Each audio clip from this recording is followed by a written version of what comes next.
Good morning, students. Oxford Public School welcomes you. Myself, Sandeep Nehra, your history teacher. We are studying about Chapter 7, Changing Culture Tradition. Our next topic is Humanism and Universities. तो आपने जो features पढ़ी थी renaissance as की, उसमें से humanism भी क्या है, उसकी एक मेंस फीचर्स थी।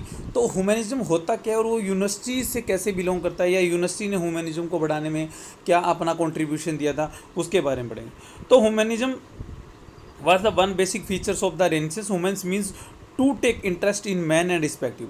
मतलब उसका मतलब होता है कि जो ह्यूमन बीइंग है, यानी जो मनुष्य है, उसके अंदर इंटरेस्ट लेना और उसका मान सम्मान करना।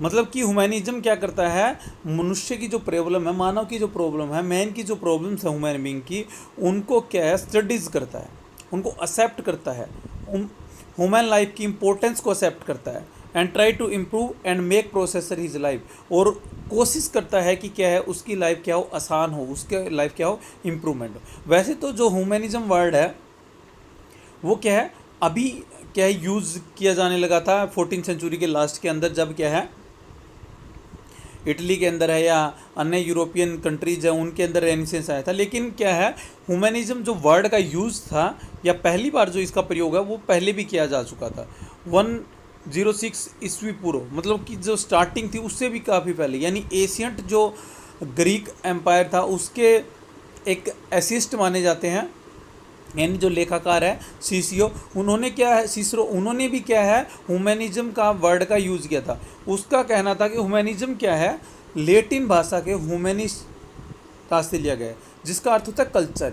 यानी ह्यूमैनिज्म का जो अगर हम वर्बली मतलब निकालें तो ह्यूमैनिज्म का मतलब है ह्यूमन कल्चर, यानी जो ह्यूमैनिस्ट कल्चर से बिलोंग करता हो, जो मनुष्य के कल्चर से बिलोंग करता हो, वो ह्यूमैनिज्म कहलाता है।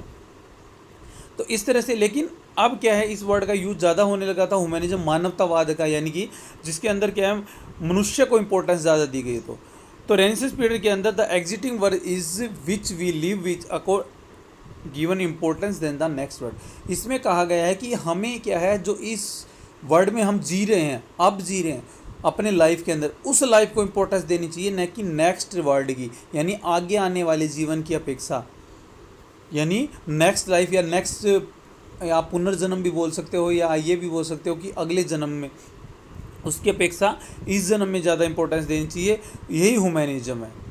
तो ह्यूमैनिज्म के जो सपोर्टर थे उनको ह्यूमैनिस्ट कहा जाता था। तो पैट्रियट जो है इसके पहले ह्यूमैनिस्ट माने जाते हैं। ये मॉडर्न एज के अंदर है, मतलब जब ये रेनेसेंस एज चल रहा था जो पहले माने जाते हैं। वर्ड का यूज़ किया था सिसरो ने। पैट्रियट क्या है, इसके जो अग्रणी थे, या प्रथम तो नहीं कह सकते हम, लेकिन जो अग्रणी थे, जो सबसे पहले लीडिंग ह्यूमैनिस्ट माने जाते हैं। He criticise superstition and life style of religious leader. उन्होंने क्या क्रिटिसाइज किया रिलीजियस लीडर के ऊपर, क्योंकि आपको पता है कि पोप के टाइम में क्या था, जो चर्च थे या जो क्रिस्टिस्ट रहते थे, जो पादरी वगैरह होते थे, वो क्या लग्जरी लाइफ जीते थे, टैक्स वगैरह पे करना था पड़ता था, वो लोअर क्लासेस या मिडिल क्लासेस को करना पड़ता था। तो उनके ऊपर किसी तरह का टैक्स नहीं था, क्लर्गी के ऊपर और जीसुस के ऊपर और पोप के ऊपर। तो वो लग्जरी लाइफ जी रहे थे, तो उन्होंने उनके ऊपर क्रिटिसाइड किया। He stress on leading and exciting life happily than thinking about the next life. उन्होंने कहा कि हमें आज का जीवन अच्छे से जीना चाहिए नेक्स्ट लाइफ की अपेक्षा, यानी अगले जन्म की। क्योंकि जो पोप वगैरह होते थे, पादरी वगैरह, लोगों को यही कहते थे कि आप टैक्स दीजिए, आप क्या है चर्च के अंदर पैसा जमा करवाइए, ये करवाइए, ताकि आपका अगला जीवन क्या हो, अच्छा हो। तो इटली के अंदर भी क्या है, सबसे पहले आपको पहले ही बताया गया रेनेसेंस एज क्या है इटली में स्टार्ट हुई थी। इटली भी क्या है ह्यूमैनिज्म को सपोर्ट कर रहा था। क्यों सपोर्ट कर रहा था, क्योंकि रिलीजियस बाउंड के कारण इटली भी क्या है अपनी नेचुरल इंस्टेक्स को ज़्यादा डेवलपमेंट नहीं कर पाया था। वहाँ भी क्या है लोग अच्छे से डेवलपमेंट नहीं हो पाया था उनका। तो in fact a feeling of secularism was the main ideology of humanism. तो ह्यूमैनिज्म या मानवतावाद का यहाँ सीधा सा अर्थ लिया गया है धर्मनिरपेक्षता से, यानी सेकुलरिज्म, जिसके अंदर किसी रिलीजियस को कोई इंपॉर्टेंस ना दी हो, मनुष्य को इंपॉर्टेंस दी गई हो, मानव को इंपॉर्टेंस दी गई हो। तो ये ह्यूमैनिज्म था। अब ये यूनिवर्सिटी से कैसे बिलोंग करता है, यानी यूनिवर्सिटी ने ह्यूमैनिज्म को बढ़ाने में क्या कंट्रीब्यूशन दिया।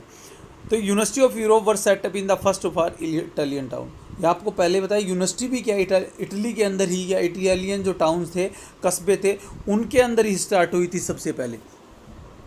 क्योंकि इसीलिए रेनेसेंस एज भी वहाँ पर सबसे पहले आया था। From the 11th century the university of Padua and the Bologna had been centres of the legal study. तो ये दो सिटी के नेम या टाउन्स के नेम दे रखे हैं इटली के, जहाँ पर क्या है स्टडी वगैरह करवाए जाने, और लीगल स्टडी, लीगल मतलब कानून की, मतलब लॉ वगैरह के बारे में ये करवाया जाता था, ये पढ़ाया जाता था। क्यों पढ़ाया जाता था? क्योंकि वहाँ पर क्या व्यापार का महत्व के अंदर यानी ट्रेड ज़्यादा होता था, कॉमर्शियल सिटी थी वो। अगर कॉमर्शियल सिटी होंगे तो वहाँ पर किसकी डिमांड ज़्यादा बढ़ेगी? नोटरी की, लॉयर्स की डिमांड ज़्यादा बढ़ेगी। क्यों? क्योंकि ट्रेड के लिए इन सब की चीज़ों की क्या जरूरत है? The people wrote and interpreted rule and wrote agreement, क्योंकि लोगों को क्या करने थे? रूल चाहिए थे और एग्रीमेंट लिखने थे, इसके लिए लॉयर्स की और नोटरीज की जरूरत थी। तो without this stage of a large scale was not possible. तो बिना इस लीगल स्टडीज़ के ट्रेड को बढ़ाया नहीं जा सकता था, पॉसिबल था ही नहीं। तो इसलिए लॉ क्या था? एक पॉपुलर सब्जेक्ट था स्टडी का इन टू सिटीज के अंदर उस time. But there come a change of the study of law, परंतु अब जैसे ही रेनेसेंस एज आती है, स्टडी लॉ के अंदर चेंज आ जाता है, बदलाव देखने को मिलता है। It was studied on the contact of earlier Roman culture. ये क्या है? पुराना जो रोमन कल्चर था जिसको लोग अच्छा मान रहे थे, उसके बारे में पढ़ाते हैं। This change was represented by Francisco Petrarch. तो ये क्या है? 14th सेंचुरी के अंदर क्या है? जो पैट्रो, जो आपको बताया था ना, लीडिंग क्या थे? लीडिंग ह्यूमैनिज्म थे। उन्होंने क्या है? इसको आगे बढ़ाने की, इस चेंज को लाने के अंदर क्या है? मेन कंट्रीब्यूशन दिया था। उन्होंने कहा था कि जो सिविलाइजेशन है, बेस्ट सिविलाइजेशन है, उसको हम क्या है? पुराना जो हमारा एशियंट, जो वास्तव का एशियंट जो ग्रीक है या रोमन वर्ड्स है, उनके द्वारा ही हम क्या है? डेवलप कर सकते हैं। उनके द्वारा ही क्या है? हम रोमन कल्चर को आगे बढ़ा सकते हैं। Therefore he stress that this work of ancient writer must to thoroughly study. तो इसलिए क्या है? उन्होंने लोगों को भी मोटिवेट किया और जो एशियंट राइटर्स थे उनकी स्टडी वगैरह करवाई। मतलब कि कहने का मतलब है अब लॉ की जगह क्या है? कल्चर के बारे में, लिटरेचर के बारे में, जो एशियंट रोम का लिटरेचर था, ग्रीक का लिटरेचर था, उसके बारे में पढ़ाया जाने लगा। तो the meaning of new educational programme was, मतलब सेटअप किए गए नए education programme. The lot of things are which must be learn and this thing cannot be given by religious teaching alone. तो अब केवल सिर्फ धार्मिक शिक्षा नहीं दी जाती थी। पहले क्या था? लीगल के बारे में पढ़ाया जाता था या लोगों को सिर्फ धार्मिक शिक्षा दी जाती थी, यानी रिलीजियस टीचिंग करवाई जाती थी। लेकिन अब वो बंद कर दिया गया था और न्यू कल्चर को किसका लेबल दे दिया गया? ह्यूमैनिज्म का लेबल दे दिया गया। किसके द्वारा? जो 19वीं सदी के अंदर जो राइटर्स हुए हैं, जिन्होंने हिस्ट्री वगैरह लिखी है, उन्होंने क्या है? इसको ह्यूमैनिज्म का लेबल दे दिया। By the early the 15th century the term humanist was use for those teachers who use to teach poetry, grammar, rhetoric, history and modern philosophy. तो उस समय जो 15th सेंचुरी के अंदर क्या है? जो पोइट थे या जो टीच करते थे पोइट्री को, ग्रामर को टीच करते थे, हिस्ट्री को टीच करते थे, फिलोसफी को टीच करते थे, उनको ह्यूमैनिस्ट माना गया। कहने का मतलब है जो रिलीजियस एजुकेशन देता था और जो लीगल एजुकेशन देता था, उनको नहीं माना गया, इनको माना गया। तो the word humanist was derived from the Latin word, ये आपको बता दिया। ह्यूमैनिटास जो लैटिन वर्ड है उसका लिया गया है, जिसका मतलब होता है कल्चर। तो these revolutionary ideas also attracted attention of many other university. तो इससे क्या है? केवल इटली की नहीं बल्कि दूसरी यूनिवर्सिटियाँ भी इससे क्या इफेक्टेड हुई, और उन्होंने भी नया जो अपना जो सिलेबस पैट्रियोट्स ने अपने होम टाउन के अंदर स्टार्ट किया था, फ्लोरेंस के अंदर, उसको क्या है बाकी सिटीज़ के अंदर भी धीरे धीरे डेवलप होने लगा। बाकी यूनिवर्सिटी भी उसको पढ़ाने लगी। अब क्या है? पोएट्री है, ग्रामर है, ये चीज़ें क्या है? उनके अंदर भी स्टडीज़ की जाने लगी। तो इस तरह से जो होम सिटी था 13 और 14 सेंचुरी के अंदर, वो क्या है? फेमस सेंटर बन गया था ट्रेड का, क्योंकि एजुकेशन वहाँ ज़्यादा डेवलप होती जा रही थी, तो इसलिए वहाँ पर ट्रेड को भी बढ़ावा मिला।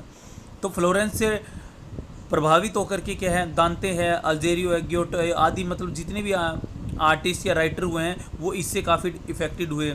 जैसे एज एन आर्टिस्ट दांते रोट ऑन रिलीजियस थीम, उन्होंने रिलीजियस थीम के बारे में लिखा। ग्योटो पेंटिंग लाइफ लाइक पोर्टल्स, उनको उन्होंने पेंट किया।